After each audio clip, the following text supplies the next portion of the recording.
આકાશવાણી ભુજ સ્થાનિક સમાચાર વિરલ રાણા વાંચે છે.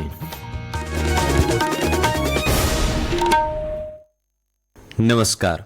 મુખ્યમંત્રી પાક સંગ્રહ સ્ટ્રક્ચર યોજનાની સહાય 75,000 રૂપિયાથી વધારીને 1 લાખ રૂપિયા કરાઈ છે. કૃષિમંત્રી રાઘવજી પટેલે આ અંગે જણાવ્યું છે કે ખેડૂતોની ખેત પેદાશોને અનેક આફતો સામે રક્ષણ આપતી આ સહાયમાં વધારો કર્યા બાદ ચાલુ વર્ષે 13,982 ખેડૂતોને સંગ્રહ સ્ટ્રક્ચર બનાવવા માટે પૂર્વ મંજૂરી અપાઈ છે. શ્રી પટેલે વધુમાં જણાવ્યું હતું કે રાજ્યના ખેડૂતોને પોતાના ખેતરમાં જ સંગ્રહ સ્થાન ઊભું કરવા માટે પ્રોત્સાહિત કરવા માટે આ યોજના અમલમાં મુકાઈ હતી.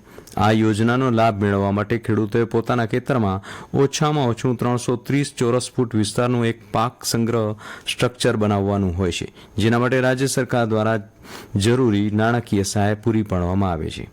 હવે સ્ટ્રક્ચર બનાવવા માટે ખેડૂતને આ યોજના હેઠળ કુલ ખર્ચના 50% અથવા 1 લાખ રૂપિયા બંનેમાંથી જે ઓછું હોય તે સહાય આપવામાં આવશે.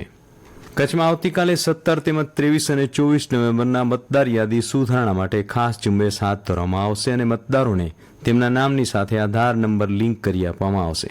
સવારે 10 વાગ્યાથી સાંજના 5 વાગ્યા સુધી જે તે વિસ્તારના મતદાન મથક પર બૂથ લેવલના અધિકારીના સંપર્ક કરવા જણાવાયું છે. અત્રે ઉલ્લેખનીય છે કે જિલ્લા તંત્ર દ્વારા ગત તારીખ 29 ઓક્ટોબરથી 28 નવેમ્બર સુધી મતદાર યાદી ખાસ સંક્ષિપ્ત સુધારણા કાર્યક્રમ શરૂ કરાયો છે. કચ્છના જે મતદારોને 18 વર્ષ પૂર્ણ થઈ ગયા હોય તેવા યુવા મતદારો મતદાનમાં ભાગ લઈ પોતાનો કિંમતી મત આપી પસંદગીના વ્યક્તિને ચૂંટી કાઢે તે માટેના પ્રયાસો હાથ ધરાયા છે. 1 જાન્યુઆરી 2025ના જેમની ઉંમર 18 વર્ષ કે તેનાથી વધુ થતી હોય તો તેવા મતદારો અચૂક મતદાર યાદીમાં પોતાનું નામ નોંધાવી શકે છે. આજરોજ જિલ્લા સેવા સદન ખાતે મહિનાના 3જા શનિવારે જિલ્લા સંકલન સમિતિની બેઠક કલેક્ટર અમિત અરોરાના અધ્યક્ષસ્થાને મળી હતી. આ બેઠકમાં જિલ્લામાં હાલે પ્રગતિમાં રહેલા વિવિધ વિકાસ કામો પડતર પ્રશ્નો અંગે પરામર્શ કરાયો હતો. વહીવટીતંત્રના વિવિધ વિભાગના અધિકારીઓ ઉપસ્થિત રહ્યા હતા. જનપ્રતિનિધિઓએ પોતાના વિસ્તારના લોક પ્રશ્નો ઉઠાવી સંબંધિત વિભાગ પાસેથી પ્રવર્તમાન સ્થિતિનો ચિતાર મેળવ્યો હતો. સરકારની વિવિધ યોજનાઓ અને વિવિધ ગ્રાન્ટ માટે ચાલી રહેલા કામોને ગુણવત્તાસભર રીતે સત્વરે પૂરા કરવા નિર્દેશ અપાયો હતો. ગુજરાત પ્રેસ અકાદમી ગાંધીનગર અને જિલ્લા માહિતી કચેરી ભુજ કચ્છના સંયુક્ત ઉપક્રમે આજરોજ ભુજ ખાતે મુખ્ય વક્તા અને કચ્છના વરિષ્ઠ પત્રકાર કીર્તિ ખત્રીના અધ્યક્ષસ્થાને તથા રાજકોટ કચ્છ રિજિયનના સંયુક્ત માહિતી નિયામક મિતેશ મોડાસિયાની વિશેષ ઉપસ્થિતિમાં રાષ્ટ્રીય પત્રકારિતા દિવસ નિમિત્તે એક સેમિનારનું આયોજન કરવામાં આવ્યું હતું. આ પ્રસંગે મુખ્ય વક્તા કીર્તિભાઈ ખત્રીએ કચ્છને એક વિશિષ્ટ પ્રદેશ ગણાવતા કચ્છમાં પત્રકારત્વનો કઈ રીતે વિકાસ થયો તેના પર પ્રકાશ પાડ્યો હતો. ઉપરાંત પત્રકારત્વની બદલાતી તાસીર થીમ હેઠળ કચ્છના પત્રકારત્વ અંગે વિચારો વ્યક્ત કરી કચ્છના પત્રકાર જગતમાં તેમના 3 દાયકાથી વધુના ખેણ અનુભવનું ભાથું તેમણે કચ્છભરમાંથી ઉપસ્થિત પત્રકાર મિત્રો સાથે વાગોળ્યું હતું. સરકારે ટેકાના ભાવે મગફળી ખરીદી કરી રહી છે ત્યારે ભુજ તાલુકાના ખેડૂત ભાઈઓએ ઓનલાઈન નોંધણી કરાવી છે. તે ખેડૂતો માટે ભુજ એપીએમસી ખાતે ટેકાના ભાવથી મગફળી ખરીદીનો શુભારંભ કરવામાં આવ્યો હતો.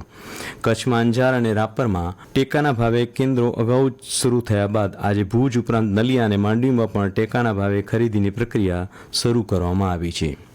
કચ્છ જિલ્લામાં કાયદો અને વ્યવસ્થા જળવાઈ રહે તે માટે સાવચેતીના પગલા રૂપે ગુજરાત પોલીસ અધિનિયમ 1951ની કલમ 37(1) અન્વયે અધિક જિલ્લા મેજિસ્ટ્રેટ મિતેશ પંડ્યાએ આગામી તારીખ 29/11 સુધી સમગ્ર કચ્છ જિલ્લામાં હથિયારબંધીના આદેશ જાહેર કર્યા છે. આ જાહેરનામા અન્વયે હથિયાર લઈ જવાની ફરજ હોય, પરવાનગી આપી હોય કે અધિકૃત કરી હોય તે સિવાયની કોઈપણ વ્યક્તિ જાહેરનામાનો કોઈપણ ખંડનો ભંગ કરનાર અથવા ઉલ્લંઘન કરનારને ઓછામાં ઓછી 4 માસની અને વધુમાં વધુ 1 વર્ષની સજા થશે.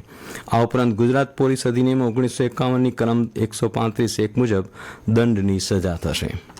રાજ્યમાં આગામી 2 થી 3 દિવસ તાપમાનમાં ઘટાડો થવાની શક્યતાઓ ઘણી ઓછી છે. રાજ્યના હવામાન વિભાગે જણાવ્યું છે કે અત્યાર સુધી ઉત્તર અને ઉત્તર પૂર્વ દિશામાંથી ગુજરાત પર પવન આવી રહ્યા છે, જેથી જમ્મુ કાશ્મીરમાં થયેલી હિમવર્ષાની અસર રાજ્યના લોકોને ઠંડક તરીકે વર્તાવી રહી હતી. જોકે હવે પવનની દિશા પૂર્વ અને દક્ષિણ પૂર્વ તરફ થઈ છે, એટલે આગામી 3 દિવસ તાપમાનમાં ઘટાડાની શક્યતાઓ નહીવત છે. હવામાનની જાણકારી સાથે સ્થાનિક સમાચાર પૂરા થયા. નમસ્કાર.